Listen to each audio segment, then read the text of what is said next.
नमः शिवाय। हर हर महादेव। दोस्तों, आज मैं आपको एक ऐसी कहानी सुनाने जा रही हूँ जिससे आपका मन भाव विभोर हो जाएगा।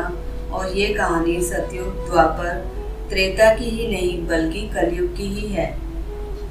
कहानी का नाम है शिव और बैलगाड़ी। अगर आपको ये कथाएं अच्छी लग रही हैं तो प्लीज़ मेरे चैनल को सब्सक्राइब करें, इससे मुझे भी बहुत खुशी मिलेगी। तो चलिए कथा शुरू करते हैं। यह कुछ 300 साल पहले की बात है। कर्नाटक के सुदूर दक्षिण क्षेत्र में अपनी बूढ़ी माँ के साथ एक योगी रहते थे। उनकी माँ काशी जाना चाहती थी ताकि वह विश्वनाथ जाकर शिव की गोद में प्राण त्याग सके। इसके अलावा उसने अपने जीवन में अपने बेटे से कभी कुछ नहीं मांगा था।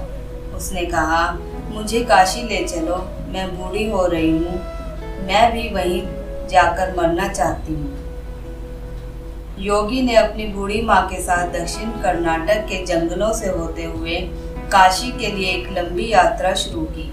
वृद्ध होने के कारण उनकी माँ का स्वास्थ्य बिगड़ गया, तो उन्होंने माँ को कंधे पर उठा लिया और जाहिर तौर पर कुछ समय पश्चात वह कमजोर महसूस करने लगे। उनके पास शिव से याचना करने की बजाय और कोई चारा नहीं बचा था। उन्होंने याचना की, हे शिव, मुझे मेरे इस प्रयास में विफल मत होने देना। बस यही एक चीज है जो मेरी माँ ने मुझसे मांगी है। कृपा मुझे इसे पूरा करने दें। मैं इन्हें काशी ले जाना चाहता हूँ। हम वहाँ सिर्फ आपके लिए ही आ रहे हैं। कृपा मुझे आप ताकत दें। तब जैसे ही उन्होंने चलना शुरू किया तो पीछे से एक घंटी की आवाज़ सुनाई दी, जैसे कोई बैलगाड़ी आ रही हो। उन्हें धुंध से उभरती हुई एक बैलगाड़ी दिखाई दी जिसे एक बैल खींच रहा था, जो थोड़ा अजीब था क्योंकि एक बैल वाली बैलगाड़ी छोटे रास्तों के लिए होती है। जब सफ़र लंबा और जंगली इलाके से होते हुए हो तो हमेशा दो बैल ही गाड़ी को खींचते हैं, पर जब आप थके हों तो ऐसी बारीकियों को किसे परवाह। गाड़ी नज़दीक आई पर वे चालक को नहीं देख पाए क्योंकि चालक चोंगे में था और बाहर बहुत अधिक धुंध भी थी। मेरी माँ बीमार है, क्या हम आपकी खाली गाड़ी में यात्रा कर सकते हैं? उन्होंने कहा। अंदर बैठे व्यक्ति ने सिर हिला के हाँ कहा। वे दोनों गाड़ी में बैठ गए और बैलगाड़ी आगे चलने लगी। कुछ समय के बाद योगी का ध्यान इस ओर गया कि जंगली रास्ता होने के बावजूद भी बैलगाड़ी बहुत आसानी से आगे बढ़ रही थी। तब उन्होंने नीचे देखा और पाया कि पहिए घूम नहीं रहे। वे तो रुके हुए थे पर गाड़ी आगे बढ़ रही थी। तब उन्होंने बैल की तरफ देखा और पाया कि बैल बैठा हुआ था पर बैलगाड़ी चल रही थी। तब उन्होंने चालक की ओर देखा और पाया कि वहाँ सिर्फ चोंगा ही था। उसने अपनी माँ की ओर देखा।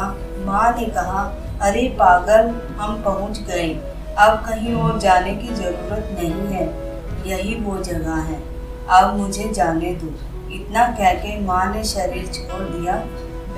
बैलगाड़ी और चालक सब विलीन हो गए। योगी अपने गांव लौट आया। लोगों ने सोचा, यह इतनी जल्दी लौट आया है, यह अवश्य ही अपनी माँ को कहीं छोड़ के आया है, यह उसे काशी नहीं ले गया। उन्होंने उससे पूछा, तुम अपनी माँ को कहाँ छोड़कर आए हो? उसने उत्तर दिया, हमें वहाँ जाना ही नहीं पड़ा, शिव खुद आए थे हमारे लिए। क्या बकवास कर रही हो? उन्होंने कहा। योगी ने उत्तर दिया, मुझे फर्क नहीं पड़ता कि आप क्या सोचते हैं, वे आए थे हमारे लिए और यही सच है। मेरा जीवन ज्योतिर्मय हो गया है, यह मैं अपने अंतर में जानता हूँ।